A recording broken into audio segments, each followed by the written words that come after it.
എല്ലാവർക്കും സ്വാഗതം. വെറുമൊരു ഫാഷൻ എന്നതിലുമിടി ഇന്നത്തെ കാലത്ത് ഒരുപാട് പേർ വിരലിലണിയാൻ ആഗ്രഹിക്കുന്ന ഒന്നാണ് ആമമോതിരം അഥവാ ടോർട്ടോയ്സ് റിംഗ്. ഇത് ധരിച്ചാൽ കോടീശ്വര യോഗം വരെ ലഭിക്കുമെന്നത് ഒരു വലിയ വിശ്വാസമാണ്. ഒരൊറ്റ മോതിരത്തിലൂടെ സമ്പത്തിന്റെയും ഐശ്വര്യത്തിന്റെയും വലിയ രണ്ട് വാതിലുകളാണ് നമുക്ക് മുന്നിൽ തുറക്കപ്പെടുന്നത്. വിഷ്ണുവിന്റെയും ലക്ഷ്മിയുടെയും അനുഗ്രഹങ്ങൾ ഒരുമിച്ചു ലഭിക്കുന്ന ഇത്രയും വലിയ ഊർജമുള്ളൊരു മോതിരം ആർക്കൊക്കെ ധരിക്കാമെന്നതിൽ തീർച്ചയായും ചില നിബന്ധനകൾ കാണുമല്ലോ.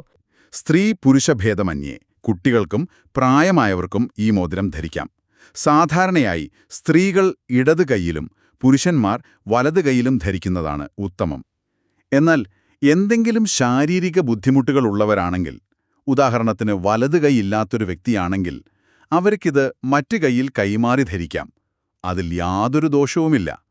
ദൈവികമായ അനുഗ്രഹം എല്ലാവർക്കും ഒരുപോലെ അവകാശപ്പെട്ടതാണ്. ഇത് ധരിക്കുമ്പോൾ ശ്രദ്ധിക്കേണ്ട ഏറ്റവും പ്രധാനപ്പെട്ട ഒരു ടെക്നിക്കൽ വശം നമ്മൾ മനസ്സിലാക്കേണ്ടതുണ്ട്. അതാണ് ആമയുടെ മുഖത്തിന്റെ ദിശ. അവിടെയാണ് പലർക്കും അബദ്ധം പറ്റുന്നത്. പലരും ആമയുടെ മുഖം പുറത്തേക്ക്, അതായത് വിരൽത്തുമ്പിന്റെ ഭാഗത്തേക്ക് തിരിച്ചുവെക്കുന്നത് കണ്ടിട്ടുണ്ട്. അതാണ് പലരും വരുത്തുന്ന ഏറ്റവും വലിയ തെറ്റ്. ആമയുടെ മുഖം, അതായത് ആ കൂർത്ത ഭാഗം, എപ്പോഴും നമ്മൾക്ക് നേരെ, നമ്മുടെ ഉള്ളിലേക്ക് തിരിഞ്ഞിരിക്കണം.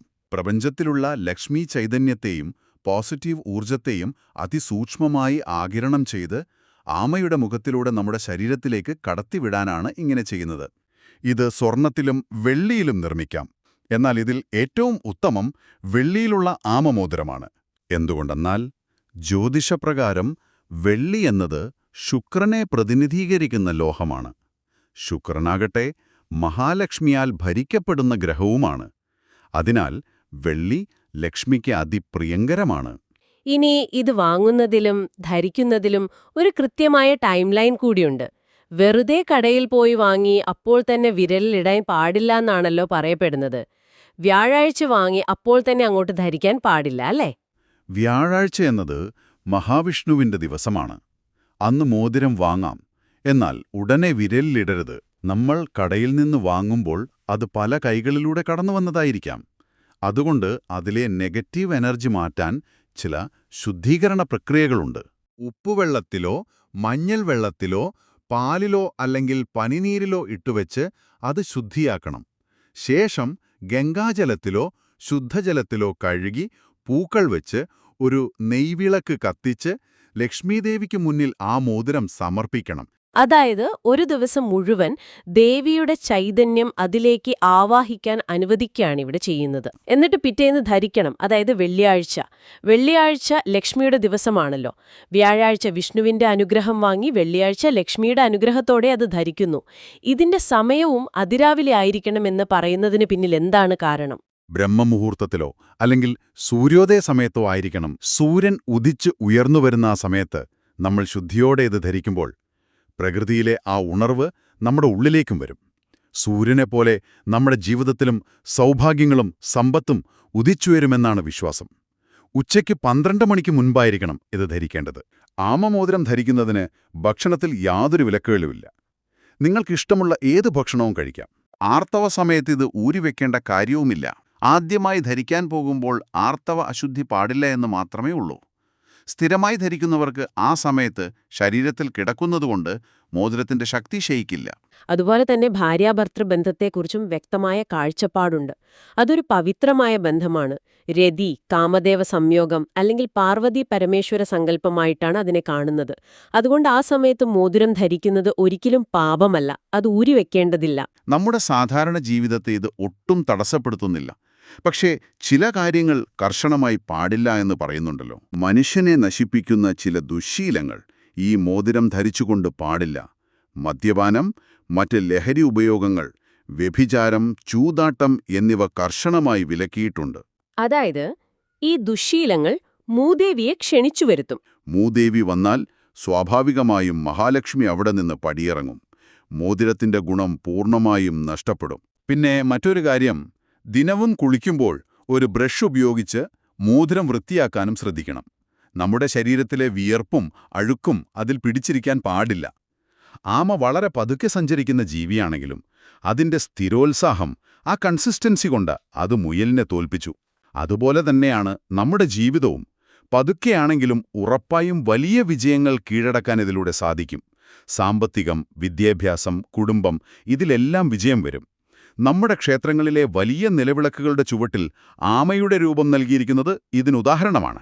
ഐശ്വര്യം അവിടെ സ്ഥിരമായി നിലനിൽക്കാൻ വേണ്ടിയാണത്.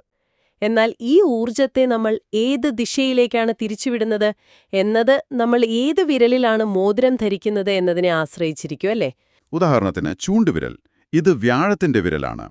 ഇതിൽ ധരിക്കുന്നത് ഈശ്വരാധീനം വർദ്ധിപ്പിക്കും, ലക്ഷ്മി കടാക്ഷം നൽകും, നമ്മുടെ ഇഷ്ടദേവന്റെ അനുഗ്രഹം കൂടുതലായി ലഭിക്കാൻ സഹായിക്കും.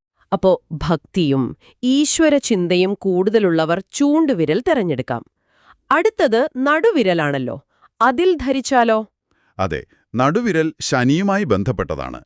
ഇത് ധരിച്ചാൽ അത് ശനിദോഷ നിവാരണത്തിന് സഹായിക്കും. ജീവിതത്തിലെ രോഗങ്ങൾ, കഷ്ടതകൾ, കർമ്മദോഷങ്ങൾ എന്നിവയിൽ നിന്ന് മോചനം നേടാൻ ഇത് ഉത്തമമാണ്. ഓ, ദുരിതമോചനത്തിന് നടുവിരൽ. ഇനി മോതിരവിരലാണെങ്കിലോ? പേര് സൂചിപ്പിക്കും പോലെ തന്നെ അത് ബന്ധങ്ങളെയാണ് സൂചിപ്പിക്കുന്നത്. ദാമ്പത്യ ജീവിതത്തിലെ ഐക്യം, ബിസിനസ്സിലെ നേട്ടം, തൊഴിൽ രംഗത്തെ വിജയം എന്നിവയ്ക്കാണ് ഇത് പ്രധാനമായും സഹായിക്കുന്നത്. അപ്പോൾ തൊഴിൽ അന്വേഷിക്കുന്നവരും ബിസിനസ്സുകാരും ഒക്കെ മോതിരവിരലിലാണ് ഇത് അണിയേണ്ടത്. വിദ്യാർത്ഥികൾക്കും പഠിക്കുന്നവർക്കും ഇത് ചെറുവിരലിൽ ധരിക്കാമെന്ന് പറയുന്നു. ജ്യോതിഷപ്രകാരം ചെറുവിരലിന് താഴെയുള്ള ഭാഗം ബുധന്റെ മണ്ഡലമാണ്. ബുധൻ എന്നത് ബുദ്ധിയുടെയും ആശയവിനിമയത്തിന്റെയും ഗ്രഹമാണ്. ചെറുവിരൽ ബുദ്ധിവികാസത്തിനും വാക്സാമർഥ്യത്തിനും വളരെ പ്രധാനമാണ്. കുട്ടികൾക്ക് പഠനമികവ് വർദ്ധിക്കാനും PSC പോലുള്ള മത്സര പരീക്ഷകൾക്ക് തയ്യാറെടുക്കുന്നവർക്കും ഇന്റർവ്യൂകളിൽ നന്നായി സംസാരിക്കേണ്ടവർക്കും ചെറുവിരലിൽ ധരിക്കുന്നത് ഗുണം ചെയ്യും. ഇനി അവസാനമായി തള്ളവിരൽ. അതിനെന്താ പ്രത്യേകത? തള്ളവിരലിന്റെ താഴെയുള്ള ഭാഗം ശുക്രമേട് എന്നാണ് അറിയപ്പെടുന്നത്. നേരത്തെ പറഞ്ഞതുപോലെ ശുക്രൻ ആഡംബരത്തിന്റെ ഗ്രഹമാണ്. അവിടെ ഈ മോതിരം ധരിച്ചാൽ സാമ്പത്തിക വർധനവും ഭൗതികമായ വലിയ സുഖഭോഗങ്ങളും ലഭിക്കുമെന്നാണ് വിശ്വാസം. അവരവർക്ക് വേണ്ട ഗുണങ്ങൾക്കനുസരിച്ച് വിരൽ തെരഞ്ഞെടുക്കാം. കോടീശ്വരൻ എന്നത് വെറും പണം മാത്രമല്ല കേട്ടോ.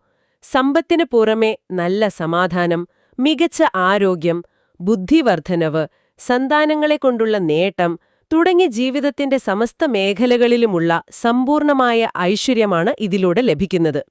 ആരോഗ്യമില്ലാതെ എത്ര പണമുണ്ടായിട്ടും കാര്യമില്ലല്ലോ. അതെ, ആരോഗ്യവും സമാധാനവുമാണ് ഏറ്റവും വലിയ സമ്പത്ത്.